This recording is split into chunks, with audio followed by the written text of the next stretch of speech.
ঢোকা লাগে যেই চেতনা ছেড়ে দিয়ে চলে গিয়েছিলেন, সেই চেতনা আমরা আবার কুড়িয়ে তালা দিয়ে দিলাম। স্যারের চেতনাকে আমরা খুলে ফেলেছিলাম, স্যারের চেতনাকেও আমরা তালাবদ্ধ করে এভাবে খুলে আসতে রেখে দিয়েছি। চেতনাবাদদের কোন জায়গা নাই। যারা চেতনা বিক্রি করে চেয়ারে বসতে চায় তাদের কোনো জায়গা নাই।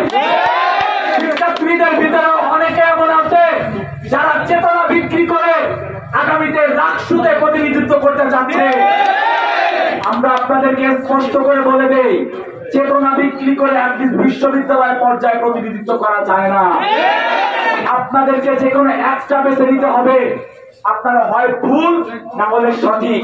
ভুলকে কোনো দিকে যদি সঠিক বানাতে চান তাহলে তারা জনাব সালে হাসান নকিব, তারা ফরিদউদ্দিন খান, তারা মাইনুদ্দিন খান স্যারের থেকে শিক্ষা নেন যে তাদের আজকে অবস্থা কি।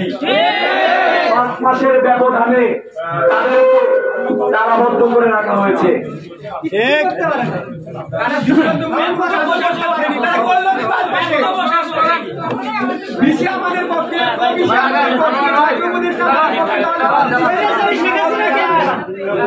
বিশ্ববিদ্যালয় কিছু হচ্ছে না কেন?